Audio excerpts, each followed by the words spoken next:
I'd like to just start letting my people on Facebook know what I'm doing here at Mercy Village. And you watched the YouTube video that was the village when it burned. And my friend John had taken those pictures, and then he came back after Rin and I came here to get the buildings built. And you can see the other YouTube video of the results of this project that we had that God is in control of. What I'd like to have you do is come and just tour the facilities with me.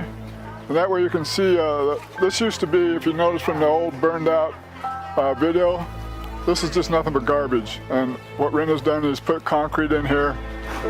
Children don't have to worry about getting cuts and sores on their feet. I mean, it's absolutely terrible. So it's been a little bit better here.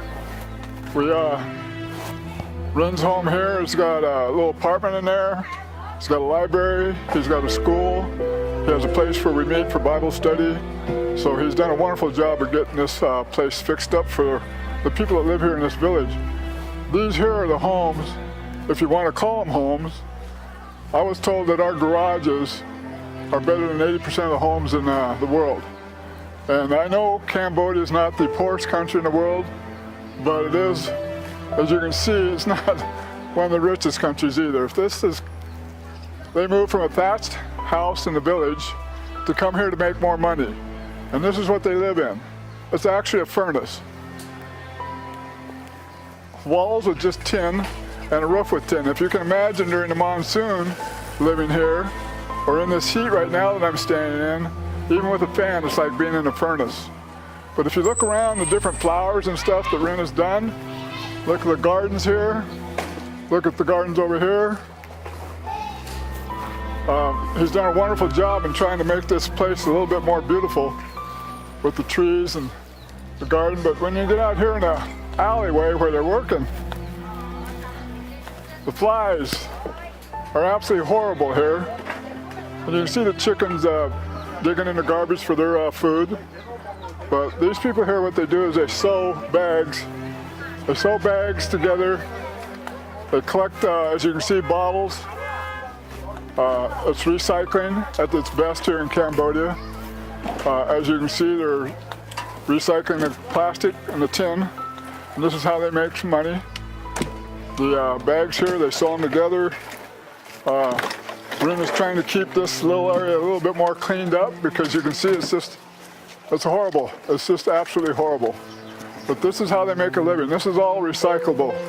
Cardboard. Now they're getting ready with the plastics and the tin. We come in here, we see the village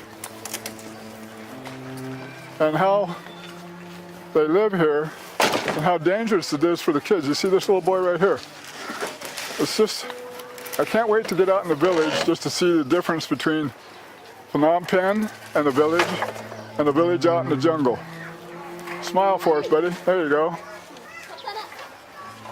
We'll take a walk through the village here and give you an idea how these people have to live.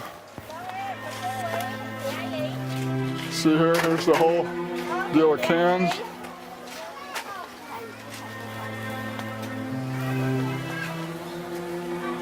It's kind of hard to even get through here to some of these places. So you can see how a village like this can burn down so easily. I think there's like 28 homes that burnt in that fire, and most of the people have moved away, and that's why we only had to replace 6 homes. And if you want to call these homes, you can see, I couldn't live like this. There's no way. It's hot enough right here. But the humidity is just horrible. People that live in the south, they know what I'm talking about. We're going to take it right here, go out of the village here, and you'll see that we've had to put up a fence because a tuk-tuk with children went into the swamp here.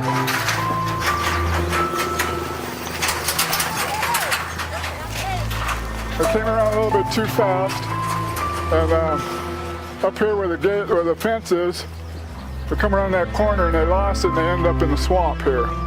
They call this a river, but it's actually a septic way. It smells so bad. It's offensive to the senses, trust me. Very offensive to the senses. And this is basically Mercy Village, and then we step over here and we see how they put boundaries so you don't get on their land. And it's kind of a godsend because of the snakes here. This place here used to be just full of snakes. And of course they've cleaned it out a little bit. Now the snakes are probably moved in where they belong, in the swamp. But we'll get up here and we'll see the walls that they put in, how makeshift they are.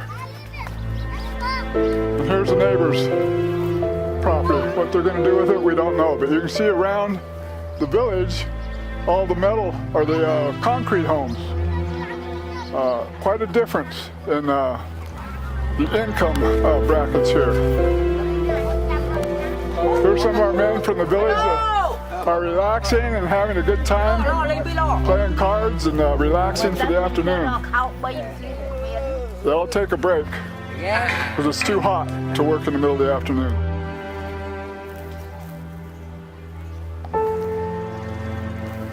Back here, Rin had an idea for the women that work out front here to be under shade, and then they came along and built the wall and they wanted to just take down this cover. Now, this is our property, that's yours. So now we have to figure out a drainage system for this, a gutter system, or these people are going to get electrocuted. So Rin has decided to maybe make this into a place for the small children to play and be out of the sun.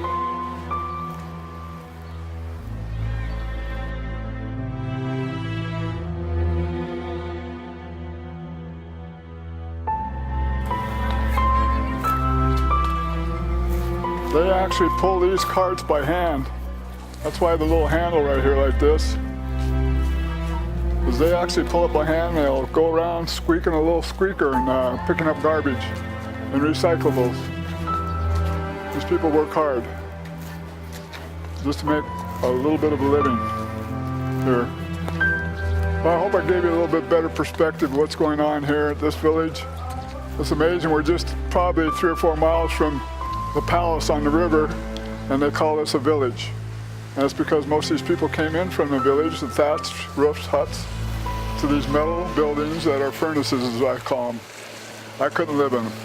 I don't think any of you could either, to be honest with you.